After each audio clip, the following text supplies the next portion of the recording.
Welcome back to Taiwan versus the world. Today we will have a conversation with people who have taken it upon themselves to communicate about sustainability in Taiwan. This is an important topic, especially as Taiwan's economy continues to evolve. Then we will circle back to one of our favorite topics, city-to-city diplomacy. But this time, we will speak with someone who attempted it himself and hear what happened to him. But first, let's go to our interview.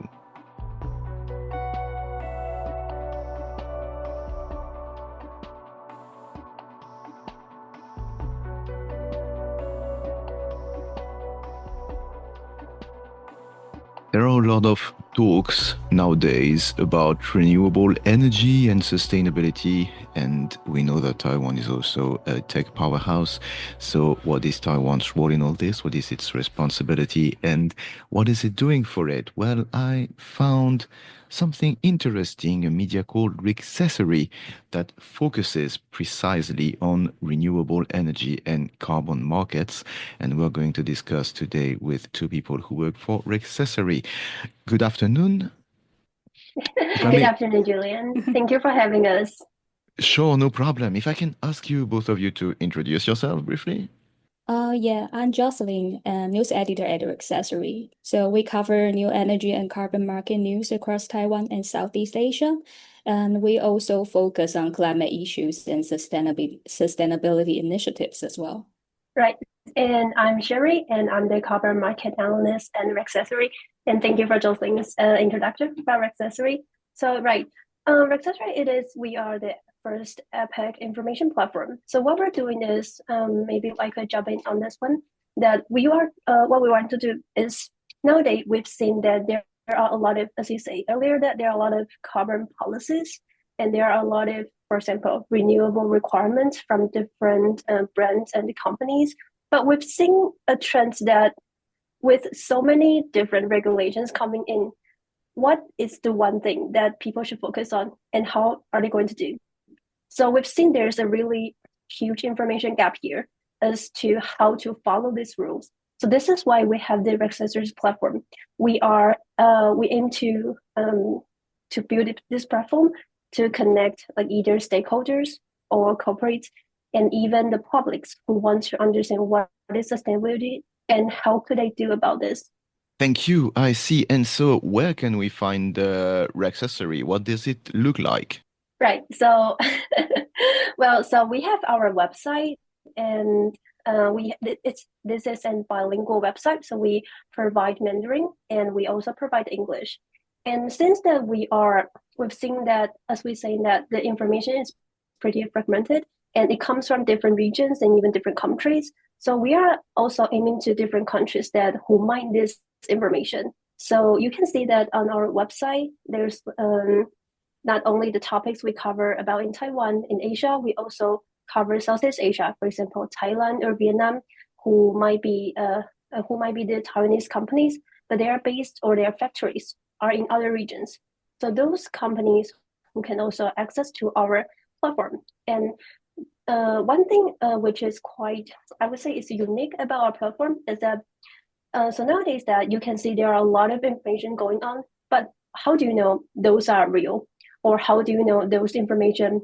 How do you verify those information? So what we do is we provide a subscription-based platform.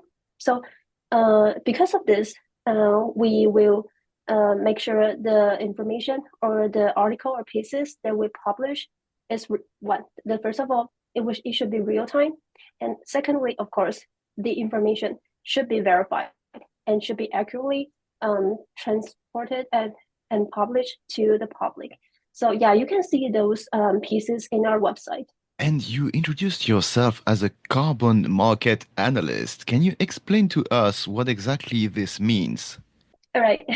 So I would firstly say that I'm sure that analysts, this word people are more widely known, but what is carbon market? I'm sure this is quite confusing for a lot of people.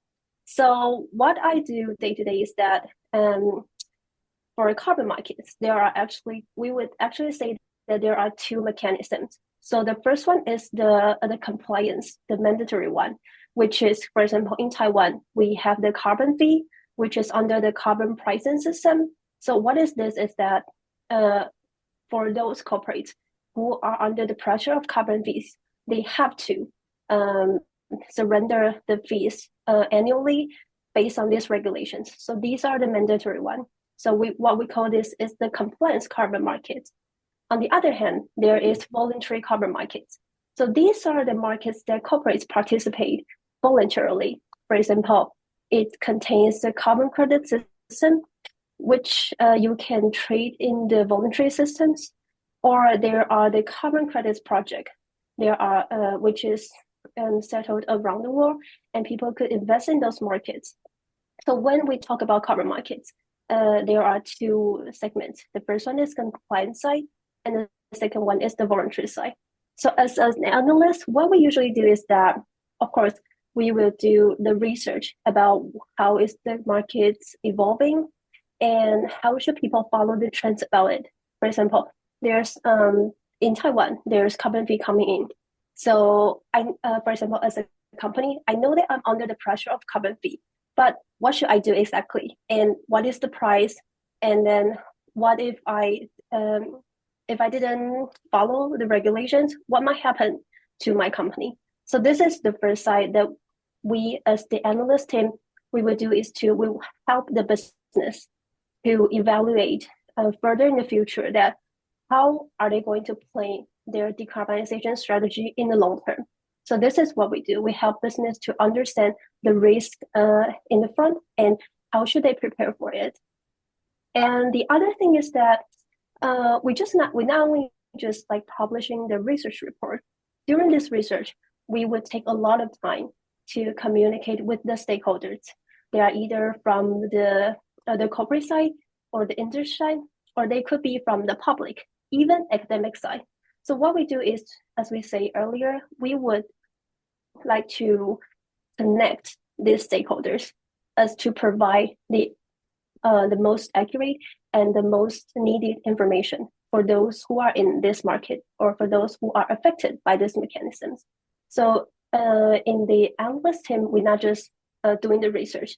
It's more about the commercial side, that how people or how companies to prepare for this. So it seems like your target is primarily corporate. However, you mentioned that even the general public can find useful information. Jocelyn, maybe you want to intervene also on this. What kind of information can we find with Reccessary that is, let's say, directly useful to the lay people, to people who are not necessarily working in this corporate environment? I think as a public, you can still understand how industry in Taiwan doing with their sustainability efforts. The reason is Taiwan plays a really important role in global supply chains, especially in semiconductors and electronics. But we can see that the capita carbon emissions in Taiwan is relatively high compared to many other economies. At the same time, Taiwan is also on the front line of the climate change, and it's highly exposed to extreme weather events. So I think it's quite important for the public to pay more attention to how different industrials are reducing emissions and to think about how companies can accelerate the net zero transition in more economically practical ways. And in our website, we also have a lot of climate initiatives news you can read, like a COPE, like a SBTI. Such events, I think it's also very useful information for publics. So this seems especially important because, just like you said in the beginning, there are a lot of informations that are difficult to verify. I know it because myself also I try to find informations about what's happening in the business world in Taiwan, how is technology evolving, what kind of impact does it have, and it is difficult to see clearly in the narrative. So tell me, how do you verify things actually? How do you make sure that everything is accurate? From editorial perspective, we usually will read news from other countries' news website, and we will try to find an expert to ask and verify if the information is right. As you can see, many information in Southeast Asia country are very complex. So we really need a local expert to offer us perspective. and we can confirm that information is correct. And it is not only complex, but also, sometimes it is also opaque, I have to say. Even when I am able to understand them, it is difficult to simply find it in the first place because a lot of sources are quite closed. So how do you break these doors? How do you manage to access it? At first, actually, our editorial team has been based in Taiwan all the time, so we mostly rely on English language sources to cover other countries' news. But yeah, like you said, the challenge is that information is often very fragmented, and even some same policy can be different translation or names. That makes it quite difficult to produce deep dive reporting. So to address this problem, this year we've started working with the industrial association in countries like Vietnam and Thailand, and we try to build a closer connection with the local experts. And looking ahead, we also hope to build a more on-the-ground team across Southeast Asia. Yes, I think I could provide the perspective from the analyst team. So I would say the first thing is what we do is not quite different from the editorial team. So sure, we do from the editorial team, they have the experts. They are either based in Taiwan or they are based in different regions. So for those information, we could actually or truly verify like how is the information, and even though the market is quickly evolving, but we could still solve it. And the second one, I would say that is our research expert and our research, the range of our research. So besides from those experts, we have the more down-to-earth connections with the corporates or those stakeholders in either in Taiwan or in different regions. For example, what we're just saying that in Vietnam, their carbon policy regulation keeps evolving. I would say each quarterly, and they keep releasing new drafts or new regulations. So those markets, they're moving really quickly. So we do need to have those experts team or those corporates or even lawyers team or the accountants team. They are from their local markets. So not only just they could not only just provide the English version of those information, but they could also access the local language, for example, Vietnamese or the Thai languages. So what we can do is we would get those firsthand and the real information. So at the same time, we could verify those information and having more discussion with the experts in their local market. So this is what we do in the analyst team. I would say that it's not quite different. It's not that different from the editorial team. So this is all fascinating. You are inspiring me. Plenty of questions here.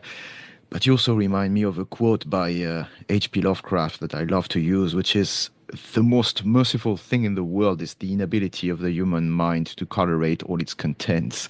The reason why I use this quote is to say that we only see the truth when we start putting different elements in perspective together. And it seems like this is what you do. Like you said, you collate several sources, several little bits of information put together.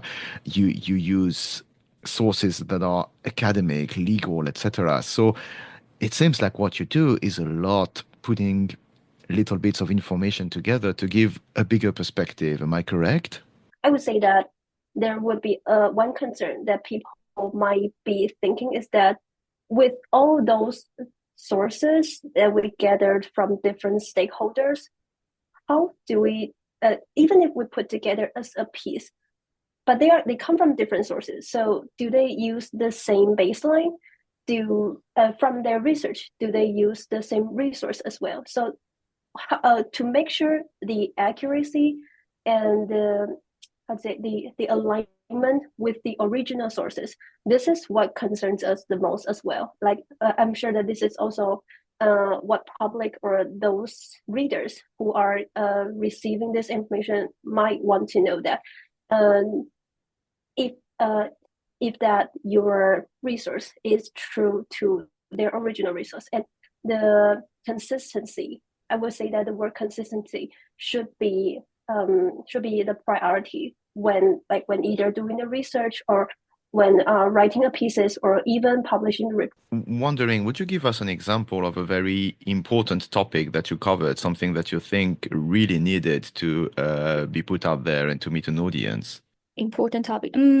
I think we've covered a lot of important topics like nuclear energy debates in Taiwan, the energy shock of the Middle East conflict. But personally, I would say the most important topic is what we called carbon diplomacy. So carbon diplomacy is basically about how countries use carbon markets, green technology, and environmental cooperation to build international ties. So since COP29, our research team started tracking this closely, especially how different countries are exploring carbon credit partnerships. And later, our editorial team found Singapore moved very fast on this. And we see last year, Taiwan also signed a carbon MOU with the Paraguay. So if you try to search carbon diplomacy on Google, probably you will find we are one of the few media in Taiwan following this development consistently. Back to your question, why this is the most important topic we've covered so far. The reason is as you may know, like Taiwan is not a part of the UNFCCC. So I think through government's efforts on carbon diplomacy, it can still connect to UN-linked carbon market system. So it helps create opportunity for Taiwanese businesses and support Taiwan's net zero targets. So I think this topic actually deserves more in attention. I think I could share some examples from our team, from the analyst side. So in our research team, we would say that the most important thing that we are focusing right now is what we call the horizontal competitive analysis across the industry. So at first, this words might sound a little bit complex, so let me break it down a little bit for you. So I think that a few months ago, we've contacted a textile industry. And what we see is that, the textile industry, they are moving rapidly and they're really evolving in the sustainability area. For example, they have the HIG index in this textile and the apparel industry. So they are really following closely with the sustainability requirements. But what we see is that even if a company, they do have their own HIG index and they do follow the requirements, and maybe, for example, they get some good scores, but what does it mean for the company? So we've seen that in the past, company usually focus vertically on their own performance. For example, their factories performance, their renewable energy use, or their decarbonization strategy, and they might think that they are performing well in their own, I would say in their own world probably. But what we want to do is that we want to break it down, and then we would, in the past, we would build a matrix to see that, okay, for example, I'm in the textile industry and I do get good scores from, for example, the HIG index. But in terms of my renewable usage or in terms of my carbon reduction, how am I doing compared to other competitors within the same industries? So this is what we are concerning, and we want to break it down for either for the public or for the corporate itself. So we've discovered that even though they get the good scores from a lot of sustainability regulations, or they perform well in some of the areas, but for example, their annual carbon reduction is not quite following, or is not quite performing well compared to their competitors. So this is something that we find interesting, is that, I believe I do something good in one area, but how about the second one? How about the third one? So this is what we're trying to communicate with the corporates, that, so after the analysis, I found that I could actually do better in a certain areas. So what the corporates should do next is to either learn from the experts, or they could to reevaluate their strategic plans in the long term. So this is what actually helped the business going further. not just focus on the short term, for example, for the good scores or get some rewards, something like that. Instead, they could actually focus long term and to see what other competitors are doing and probably learn from them. So this is what we are focused right now, and we believe that it's not just the corporates need this kind of insights. For public as well, they could see clearly from this metrics that what kind of corporates they are doing well and what kind of corporates they are chasing behind or they are falling behind, something like that. I believe this is a really true important information that we want to convey to the public and the corporates. And does it really happen? Have you seen companies improving their performance and changing their behaviors after something that you published? Would you tell me such a story? Well, I would say this is a quite difficult answer because usually for what we're discussing, for the impact actually happen, it requires a really, really long-term, for example, auditing and then the monitoring. So for a corporate actually to see the impact, it requires a lot of time. So this is what usually maybe for a company, they would hesitate to actually do what we call the low carbon investment because the first one is that usually it takes a long time, and second one is that the initial investment is usually too huge for a company to actually do the investment.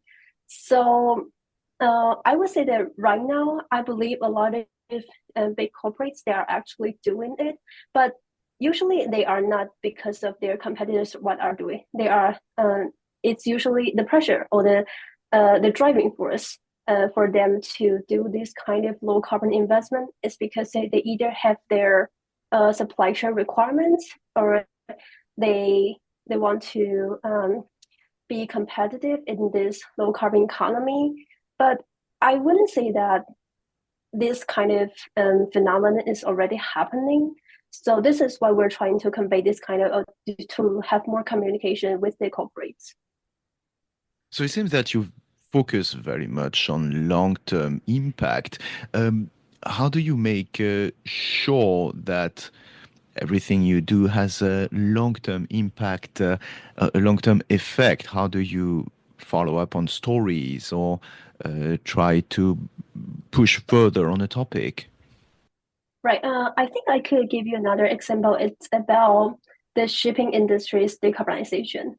So for the shipping industry, they are now facing, I would say, three huge important regulation pressures. So the first one is from EU ETS. The EU ETS is requiring the maritime industry to surrender the what we call is the carbon price annually for the EU ETS system. And the second one is also from the EU regulation, which is but this one would be a more broader regulation for the maritime. And the third one is from the IMO, which is the International Maritime Organization. So combining these three factors, they have one purpose, which is to incentivize the shipping process to be more low carbon. So you could either switch to low carbon fuel, or you could integrate more renewable energy into your process. So this is what the regulations want the shipping industry to do. So, but based on these regulations, those, I would say the time you have to surrender the carbon certificates, it's usually a really long time later. So it's quite a long-term process for them. So at this moment, in the short term, the shipping industry is still waiting for those regulations to actually happening, and they are still evaluating how much investment they should make and how much carbon costs they might face in the future. So I would say that, of course, tracking the process, it's our day-to-day life. We do track regularly to see like, in the shipping industry, is there any companies they are already moving, or is there any company they are actually preparing for it? Or if some of them are just waiting for the regulation to happen or not happen, I would say, because though some of those regulations are still under draft, right? So I wouldn't say that to see this kind of impact, it's quite challenging to see that in the short term. So what we do is we try to keep up with the regulations, and if there are any updates on the markets, we would release the latest information for the industry. But for the long-term effect, that requires a long time tracking. Thank you very much. What about you, Jocelyn? Would you tell me what was your best memory of working with Reccessary? I would say one of the best thing about working at Reccessary is to having the opportunity to travel to different Southeast Asian countries to cover industrial events and conferences. I think it's quite different from other media. For example, last year I went to Malaysia to report on a net zero data center conference. You may know that Malaysia is a major data center hub in the region. So I was able to meet operators and government officials on the ground. So at the conference, you can see some companies are already building low carbon data centers and facing real problems and challenges. But you can also see others are questioning whether green data centers are truly sustainable or it's just a marketing label. So for me, seeing sustainability transition from different industry perspective is the most rewarding part of this job, I would say. Sherry, would you also like to share what has been your best experience? Yeah, of course. So for me personally, I would say one of the most exciting part to be as this position is that I get to keep closely to the emerging market trends and even those frontier topics. For example, in the past, we covered the topics such as the carbon removal. So carbon removal is it's a negative carbon emission. So it requires a really huge investment, and it requires a lot of technical issues to accomplish this kind of technique. Because right now, even at this moment, carbon removal in for the technical based solution is still quite frontier, and it's quite I would say challenging because it faces a lot of challenges. But being in this position, I get to see that what is going on in the front line, and I get to explore those forward-looking topics. So this make me stay on track of the market trends and the latest information. So I would say this is quite exciting for me. And as what Jocelyn discussed about, our team also get to travel to, for example, global conferences and to learn the latest and the most up to date. Either it's technical issues or it's the trends that people are discussing. For example, the Google's 24/7. Those kind of market trend is what, for me personally, it's what excites me the most, and I get a lot of fulfillment from it. I remember that one time after our team published a report about carbon removal, and shortly after, a reader contacted us, and he mentioned that for this report, he believed that, of course, that report was published in both in Mandarin and English version. And he contacted us, and he just wanted to say that this is one of the most complete and comprehensive report in Mandarin for the carbon removal topic. Because at that time, when I believe it's last year, there's still not a lot of people discussing about this trend because it's still quite challenging and quite, I would say it's still in the front line. So yeah, this is what excites me the most, I believe. It seems like your project, your work environment, your motivation is very international by nature, specifically towards Southeast Asia. But just global in general and very multilingual. And this is often a challenge in Taiwan, where a lot of people are actually quite reluctant to engage with the world outside of the Sinosphere. So, how did you manage to do that move and to step beyond that obstacle? I think it's quite difficult to express this kind of news with a wide range of climate knowledge. Um, but if you look at Taiwan's policy, I think Taiwan has done relatively well on areas like green finance and climate-related closure and carbon pricing policies. So I think the public should use the website like us to learn more knowledge about it. And however, you can see like Taiwan has an isolated power grid and limited natural resource. So but like the energy transition in Taiwan is still very challenging, especially for renewable energy expansion and heavy industrial decarbonization. So I think this topic actually just deserves more attention in Taiwan's society. And you can see that it is a quite important topic, like carbon fees and energy transition. So I think Taiwan has moved quite quickly on policy and regulation, but there's just still a lot of work to do in terms of a real implementation. So if we try to improve the situation, it just needs some more news about this climate issue to get people know these topics. Right, I believe I can add on that a little bit.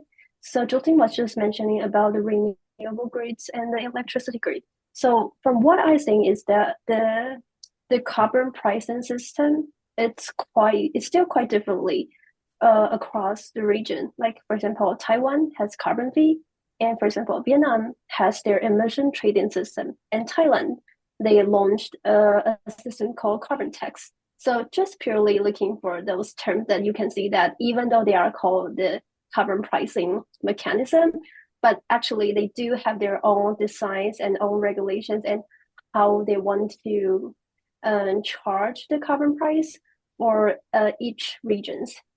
So this is quite challenging because that imagine you're a corporate and you have factories in Taiwan, in Vietnam, and in Thailand, but facing these different policies or regulations, for one tons of product, even though I produce the same emissions, but because of different regions have different regulations, so I have to the company have to have to be adaptive to each local market. So this is quite challenging that we see for those corporate, and this is why we're trying to do is to break down those information gap and to provide the most accurate and the most clear roadmap for those corporates. And this is what I find quite challenging for the corporates to do so. So I believe our platform could provide such benefits for them. Sherry and Jocelyn, thank you so much for sharing your experience with us and wishing you good luck for the future with Reccessary. And thank you for your good work. Thank you for having us. Julian. Thank you.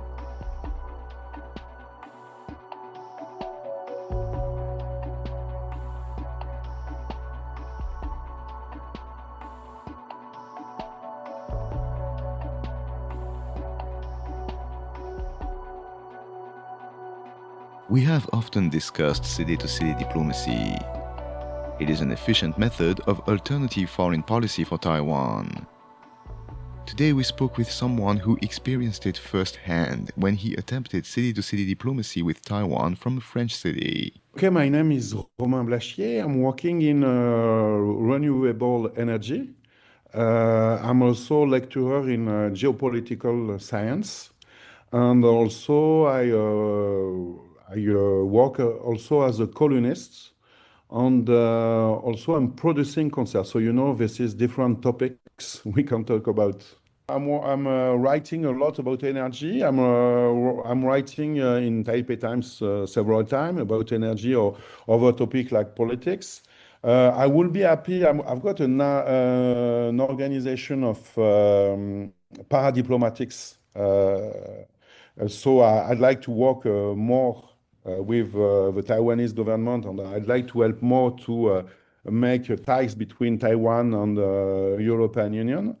And also, I will be very happy to help in this case. Also, I'm on the board of a cultural association which is called Mediatone, and we will be very happy to create more ties in cultural aspects between France and Taiwan. Romain defines city-to-city diplomacy for us. City-to-city diplomacy is something I tried to create when I was I was deputy mayor of Lyon in France, and I tried to make some diplomacy between the city of Lyon and some city in Taiwan, but it was very difficult because China, mainland China, is very, very important in Lyon. So I started to own an association which is called France Formosa to help cities in France to make some pairing with some Taiwanese city. But also I'm as a researcher in political science. I try to see how the European cities can make some exchange with a Taiwanese city. So I wrote a few weeks before a paper in Taipei Times saying that it's a good way for Taiwan to make city-to-cities partnership because lots of all the country in Europe, except, with the exception of Vatican, they don't recognize the state of Taiwan.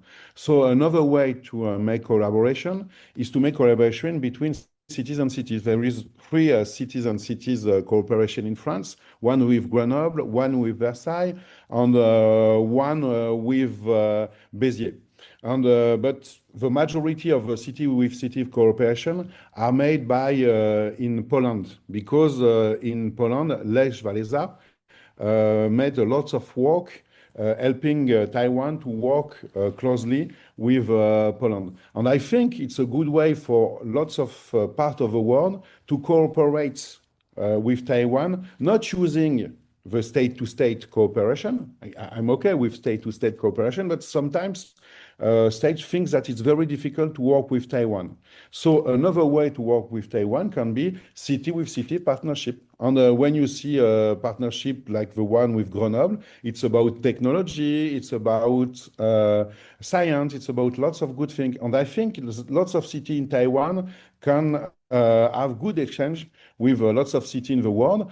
Okay, sometimes you will have mainland China, we will say some bad thing to you. We will say they are not agree, but it's not the same thing to make cooperation city to city than to recognize Taiwan as a country. And he has observed city-to-city diplomacy in action. I think that there is lots of ties already. A festival like Les Nuits Sonores worked with the Ministry of Culture of Taiwan. There is lots of initiative in Taiwan or in Lyon who make exchange, but it's not a city with city deal. It's a deal between two cultural structures. This is a deal between the Ministry of Culture of Taiwan and the cultural structure in Lyon. But it's not a city with city cooperation. I think today the city of Lyon can try, because when I started to create this link, there was not so much link that than there is today. Today there is no true city with city cooperation, but there is cooperation with private actor in culture or in business. In culture, you had cooperation with Les Nuits Sonores, and then in a few weeks, Les Nuits Sonores, they will go to Taipei. It's very difficult because I try to speak about it with le Bureau français de représentation de Taïwan en France, with embassy de facto. And I try to work on it. I think for the moment they are not very interested by that, but I expect that one day they will be okay with that. And I try to say to some town in France that it could be a good idea to make a city-to-city partnership with a very, very important economy, with a democratic country, with a country where there is lots of culture. So I think that the Bureau de représentation de Taiwan en France makes a very good work, but I think that they should have a more systematic system on encouraging city-to-city projects. And also, I think that's also the fault of lots of French mayors who sometimes are too afraid about mainland China. But he has also seen how China can derail such initiatives. They started to say to the mayor of Lyon of this time, whose name was Gérard Collomb, they tried to say, oh, if you want to make cooperation with Taipei or New Taipei, we will cut the cooperation we have with Guangzhou, because the town of Lyon have ties with Guangzhou in China. And also they say to some big businessman in Lyon, oh, if your city has got cooperation with a city in Taiwan, we will cut our contract with you. But after that, because it was at the beginning of, it was in 2010, there is lots of city in the world who make cooperation with Taiwanese city and didn't have no problem. There is city also in USA who have ties with Taiwanese city and with Chinese city. They said, we want to cut our ties with you, with Lyon, if you make cooperation with Taipei. Still, Romain believes it is possible for cities in Europe to reach out to Taiwanese cities if both sides do what it takes to improve their chances. He singled out the French city of Grenoble as being remarkably successful. The city-to-city partnership is not the recognition of a state. It's the recognition of a partnership between two cities.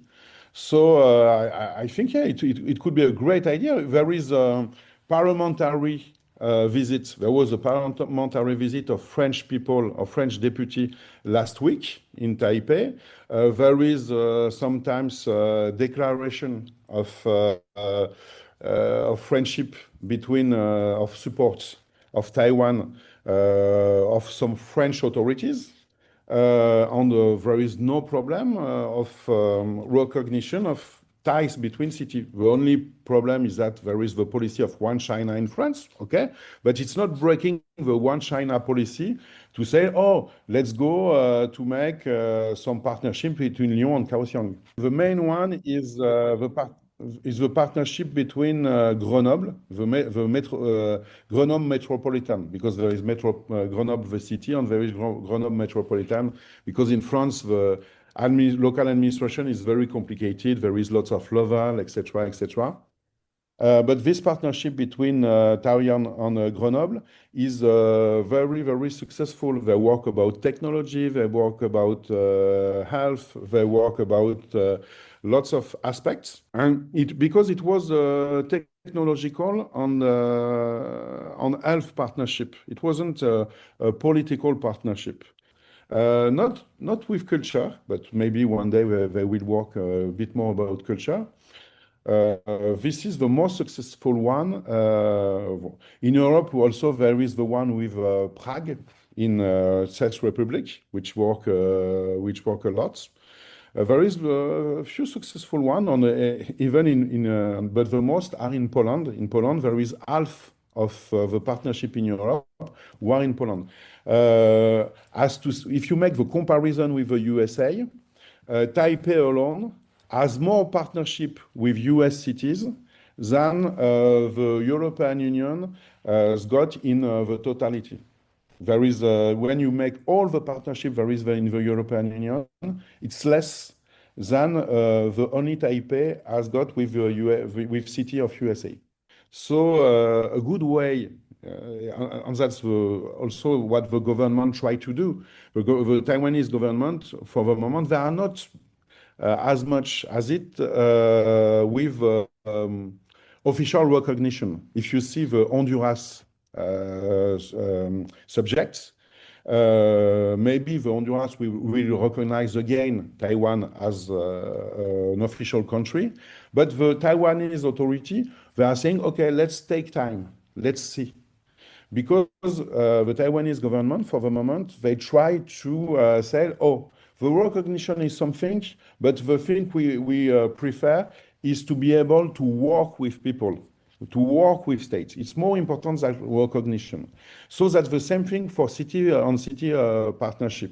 The most important thing is not the political recognition, but the organical recognition, the way to work with people. I think it's the same in lots of aspects. As an example, you can. One of my topics is energy. You have lots of foreign companies who are working in Taiwan in the energy system. Company of country who don't recognize Taiwan, but they are working and there is cooperation in energy. So I think a way to avoid China pressure is to work functionally with city, having some contracts, something, but focusing about practical aspects, not political aspects.